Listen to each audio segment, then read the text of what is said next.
안녕하세요. 이 땅의 일, 영성, 그리고 예술에 대한 통합된 그리스도교 관점을 소개하고 나누기 위해 기독교 대한선교교회 소금빛교회에서 설립하고 후원하는 파이미니스트리 통합 입문과정 2024년 성경은 드라마다 부속편 제2성전시대 10번째 나눔을 시작합니다. 오늘 저희가 함께 나누고자 하는 주제의 핵심은 초막절과 호산나입니다. 그래서 먼저 오늘의 핵심을 먼저 말씀드린다면 신바벨로니아 제국의 포로로부터 해방하신 하나님께 대한 감사와 아직 자신들에게 돌아오시지 않으신 주님을 간절히 바라며 탄원했던 그 동시의 기도인 호산나는 제2성전 시대의 초막절로부터 그 뿌리를 찾을 수 있다라고 할 수 있다는 얘기를 함께 나누겠습니다. 초막절이라는 것은 이제 추수를 거둔 것을 기념하는 고대 이스라엘 그리고 유대인의 절기입니다. 우리나라로 치면은 추수감사절을 얘기하는 거죠. 그래서 유대인의 조상 이스라엘 자손이 고대 이집트 신왕국을 떠날 때 하나님께서 기적으로서 그들을 보호하신 것을 기념하기 위해서 하나님께서는 모세를 통하여 고대 이스라엘 백성이 초막절을 지키라고 이야기를 했었습니다. 근데 지금 오늘날의 유대인이 지키고 있는 이 초막절은 역사적인 사건을 기념하지 않는 것으로 보이는 유일한 21세기 유대인의 휴일이다. 뭐 그렇게 얘기할 수 있을 것입니다. 그래서 이것을 이제 이제 오늘날 히브리어로 얘기한다면 수콧이라고 이제 얘기하는데 오늘날의 유대인들은 이제 일주일간의 휴일을 가지죠. 그래서 수콧은 추수를 거두는 것을 기념하고 이제 방금 전에 말씀드렸던 것처럼 이집트를 떠날 때 그들을 보호하셨던 것들에 대해서. 그래서 이제 초막을 짓고 만 이제 서면서 특별히 네 가지 종류의 식물인 네 가지 종류를 취해서 하나님께 감사하는 어떤 그런 식의 이야기들이 진행되고 있습니다. 그래서 이제 이스라엘에서는 이제 농작물이 자라서 겨울에 자라서 늦은 봄에 이제 수확할 준비가 되어 있는데 그들 중 일부는 몇 달 동안 말리기 위해서 이제 들판에 남아 있으면 초가을에만 수확할 준비. 그래서 이것이 이제 하나님의 은혜에 대한 감사를 표현하는 것이다. 그게 바로 초막절이다. 뭐 이런 연결돼서 그런 것들을 오늘날의 유대인들은 이야기하고 있습니다. 그래서 그들이 어떻게 초막을 짓느냐라고 했었을 때 천으로 세 개의 벽을 만들고요. 위에 나뭇잎으로 지붕을 구성합니다. 그래서 이 나무들은 대체적으로 대나무 또는 소나무 가지 또는 야자수 가지로 연결되어 있습니다. 그래서 이 초막을 지었을 때 이 초막절 기간 일주일 동안 유대인들이 가장 중요하게 여기는 것은요. 가능한 한 많은 시간을 이 초막 즉 수카에서 보내는 것입니다. 그래서 최소한 수카에서 모든 일주일 동안의 식사를 마치는 것. 그것을 매우 중요하게 여깁니다. 그래서 특별히 명절의 첫 이틀 밤인 축제 음식은 수카에서 이 천막 안에서 초막이라고 해도 되겠죠.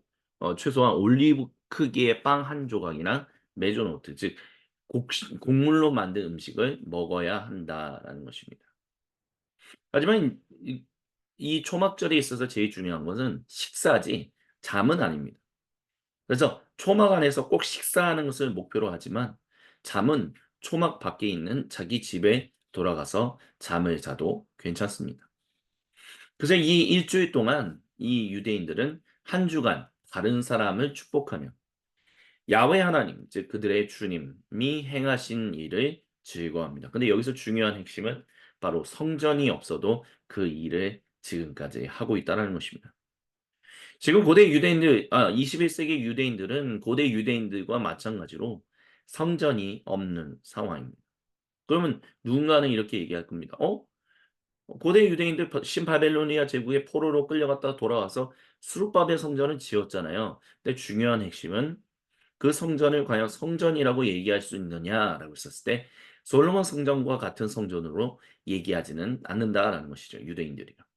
그 이유는 그곳에 야훼 하나님이 거주하신다, 임재해 계시다라는 쉐카이나라는 그것이 없기 때문입니다.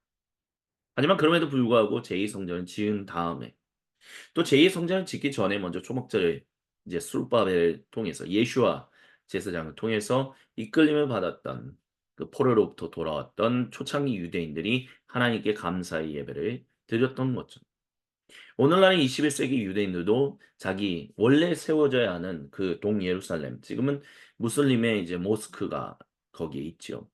그래서 그 모스크가 무너지고 언젠가 유대인의 성전이 세워지는 그 날을 꿈꾸고 있잖아요. 물론 모든 유대인들이 다 그렇다는 것은 아닙니다. 하지만 신실한 유대인이라고 말하는 사람들은 다 그와 같은 것들을 꿈꾸고 있죠. 그래서 이 기간 동안 성전이 없어도 하나님이 우리와 함께 하시지 않아도 우리는 주님이 행하신 일, 그리고 주님이 행하실 일들을 기뻐하며 다른 사람들을 복주는 그런 축복의 일들을 행한다라는 것입니다.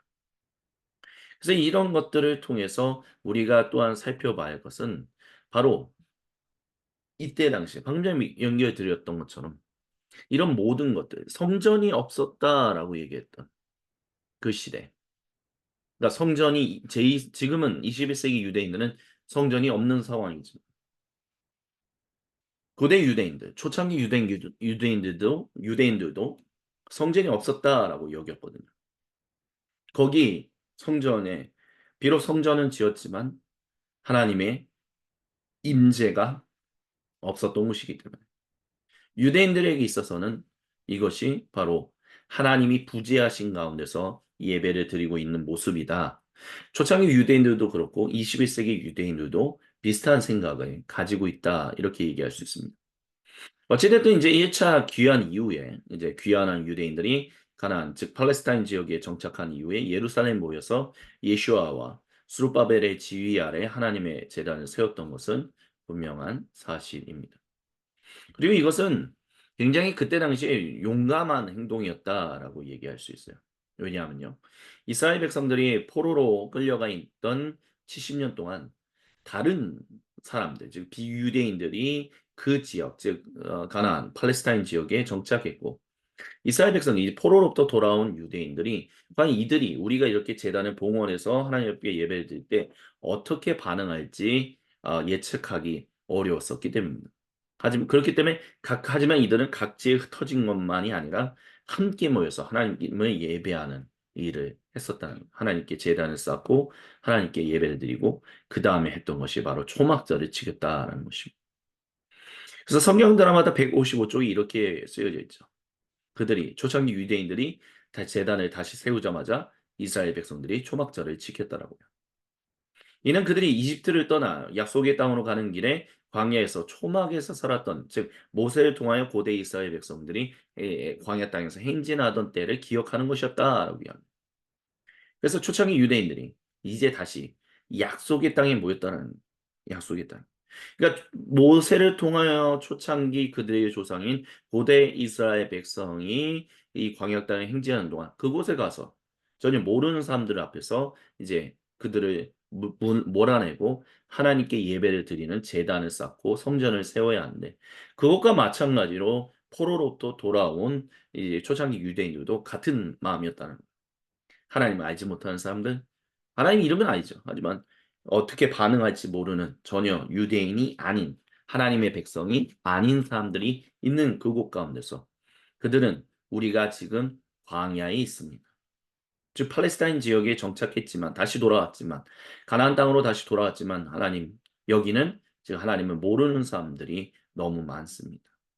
이곳에서 우리는 어떻게 해야 합니까? 하지만 이곳을 부르신 하나님 감사합니다.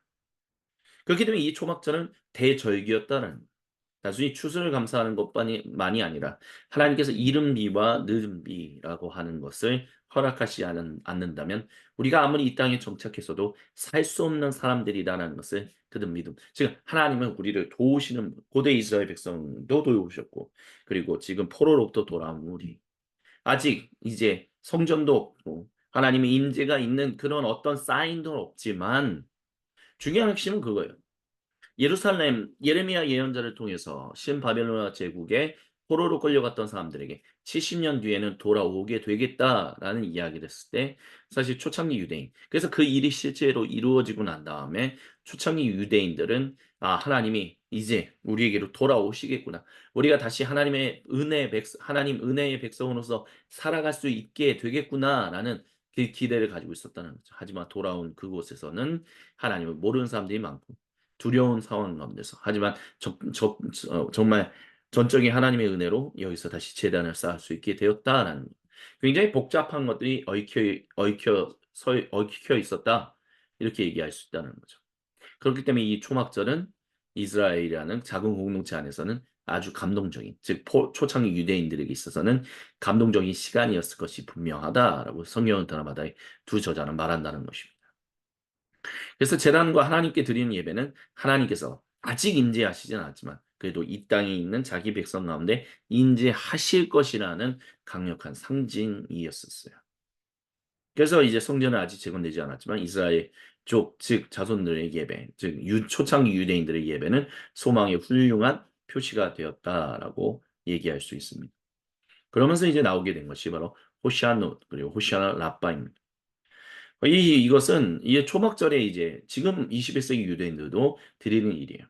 수컷의 매일 그 일주일 동안에 이 초막절 기간 동안 매일 지금의 유대인들은 아침 기도의 일환으로 찬양의 시편인 시편 113편부터 118편인 할례를 바칩니다. 근데 이제 샤밧을 제외하고는 이제 유대인들은 네 가지 종류의 기도서를 들고 할례를 암송하며 이제 기도서에 요약된 예배의 특정 핵심 지점에서 그것들을 사방으로 흔들어 놓아요. 그리고 네 가지 종류를 들고 있는 토라가 읽히는 어떤 강단이라고 해야 되죠. 설교단이라고 할 수도 있어요. 그래서 호시아노즈라고 하는 하나님의 도우심을 구하는 알파벳 순서로 배열된 기도를 암송합니다. 그리고 마지막 초막절의 마지막 날인 그 일곱 번째 날에는 호시아나 라빠라는 날로서 이제 하나님께서 우리의 내년 운명도 우리의 내년 일들도 책임져 주실 것이다라고 하면서 그렇게 하나님께 기도를 드립니다. 중요한 핵심은 그거예요. 하나님의 도움을 구하는 알파벳 순서로 배열된 기도를 암송하고 그것을 나뭇가지를 흔드는 일들. 이 호시아노 그리고 호시아나 라빠 이것의 기원이 바로 호산나라는 거죠. 호세나 주여 우리를 구원하소서라는 히브리 성경에는 사실 돕다 또는 구원하라, 내가 기도하노라, 시편 118편 25절과 같은 구절에만 이 호세나가 사용된 걸로 보입니다. 하지만 복음서에서는 이 단어가 환희의 외침으로 사용되고 있고 복잡한 논의가 야기되었다라고 성경학자들은 이야기하죠. 하지만 중요한 것은 제2성전 시대. 그러니까 제2성전 시대라는 것은 결국 신바빌로니아 포로로 끌려갔다가 돌아오면서 AD 70년에 완전히 그 수르바벨 헤로데 성전이 망하게 되는 그 순간까지. 그 기간 동안 고대 유대인들은 호산나를 외치고 있었다는 거죠. 주님께서 우리를 여기까지 돌아오게 하신 주님 감사합니다. 하지만 아직 야훼 하나님께서 우리에게 임재하지는 않으셨습니다. 하지만 하나님은 신실하신 분이시기에 우리는 하나님이 우리를 구원하셔서 우리와 함께 하시기를 간절히 소망합니다. 그러니까 되게 복잡한 기도문이 호산나, 탄원, 단청하는 것, 감사가 함께 동시에 고백되는 그 주여 우리를 구원하소서라는 것이 있다는 거죠. 이것은 단순히 초대 교인들뿐만이 아니라 사실은 유대인들이 가지고 있었던 기도의 핵심 그리고 오늘날 21세기의 유대인들이 드리고 있는 호시아누가 호시아나 라빠와 긴밀하게 연관되어 있다는 것을 우리는 기억해야만 할 것입니다. 그래서 많은 성경학자들은 호산나를 예수님께서 예루살렘에 입성하실 때 메시아 되심을 인정하기 위해 드린 찬양이나 경배의 외침으로 해석합니다. 그래서 호산나 주님의 이름으로 오시는 분은 복되도다라고 얘기하죠. 근데 그것은 음 그 유대인들의 시편 118편에 있는 사실 고백이다라는 것을 기억해야 돼요. 단순히 예수님 한 분에게만 특정되어서 된 것이 아니라 시편 118편에서 외쳐오고 있었던 그거 초막절에 초막절은 원래 모세를 통해서 고대 이스라엘 백성들에게 주신 것이다라고 했지만 이 신바빌로니아 제국의 포로로 끌려갔다가 돌아오면서 고백하게 된 우리가 다시 이곳에 돌아오게 하신 하나님 감사합니다. 하지만 아직 이 땅에는 하나님을 모르는 그리고 우리를 어떻게 대할지 모르는 우리가 두려워할 수밖에 없는 수많은 타민족들이 있습니다. 이런 가운데서 주여 우리와 함께하여 주옵소서. 우리는 주님이 함께하심을 믿습니다. 또한 함께하여 주옵소서라는 그 고백이 계속해서 제2성전 시대 그 주전 기원전이라고 얘기하는 그 시간이 지나가면 지나갈수록 그들은 호세나를 외쳤고 그리고 이 제2성전이 무너지고 난 이후에도 지금도 그리고 아직도 성전이 없는 가운데 살고 있는 그러니까 오늘날 유대인들이 오늘날 이스라엘 나라가 살아가고 있는 것은 제2성전 시대의 유대인들과 크게 다를 바가 없다는 거죠. 그 하나님이 약속하신 땅에는 살고 있지만 정작 하나님을 위한 성전도 짓지 못했고 하지만 또한 동시에 하나님이 우리와 함께 하신다는 것도 지금 전혀 그들이 그렇지 않다라는 것을 확실히 알고 있는 가운데서 오늘날의 21세기 유대인들이 호시아노, 호시아나 라빠를 외치는 것처럼 고대 유대인들도 호산나를 외쳤고 예수님을 향하여 호세나를 외쳤을 때는 이분이 드디어 마침내 우리에게 돌아오시는 그 야훼 하나님의 길을 닦는 사람이구나 그렇게 믿음으로 고백하면서 그분의 예수님의 예루살렘 입성을 맞이했다 이렇게 볼 수 있다라는 것입니다. 그래서 초막절과 호산나가 보여주는 제2성전 시대라는 것을 우리는 좀 잘 살펴보고 기억할 필요가 있습니다. 수르바벨로부터 에스라에 거쳐 느헤미야에 이르는 유대인들, 고대 유대인들을 향한 개혁이 완전히 성공하지 않았던 시대. 왜냐하면 그들을 둘러싸고 있는 주변 정치가 요동하고 있는 그리고 야훼 하나님이 약속하신 것이 지연되어서 아직 수르바벨 성전에 돌아오시지 않았던 것. 그게 이제 유대인들의 고민이었고 그게 오늘날의 21세기의 유대인들의 고민이라는 거죠. 한마디로 아직 그들은 하나님 나라 백성으로 완전히 회복되지 실현되지 않았다라는 거. 그래서 고대 유대인들이나 기원전 유대인들이나 또는 오늘날 21세기의 신실한 유대인이라고 얘기하는 하시림들은 왜 야훼 하나님이 그들에게 돌아오시지 않으며 그분이 돌아오시기 전까지 어떻게 그분 은혜의 백성답게 거룩하게 살아가야 하는가에 대해서 깊은 고민과 삶의 적용을 만들어 갔다는 것. 그것을 가리켜서 우리는 제2성전 시대라고 부르는 것이다라는 것을 잊지 말아야 할 것입니다. 그래서 오늘 이야기의 결론은 포로로부터 신바벨로니아 제국의 포로로부터 해방하신 하나님께 대한 고대 유대인들의 감사 하지만 또한 동시에 아직 자기들에게로 돌아오시지 않으신 주님을 간절히 바라며 간청하는 그 동시의 기도인 그 동의미를 그 두 가지 의미를 한꺼번에 표현하는 기도인 호산나는 제2성전 시대의 어떤 초막절을 드렸던 것으로부터 그 뿌리를 찾을 수 있다라고 우리는 이야기할 수 있을 것입니다. 예, 이렇게 오늘 제2성전 시대 10번째 나눔을 함께 가졌습니다. 계속해서 다음 시간에 11번째 나눔으로 다시 찾아뵙겠습니다. 지금 이 시간까지 함께 해주신 모든 분들 감사드립니다.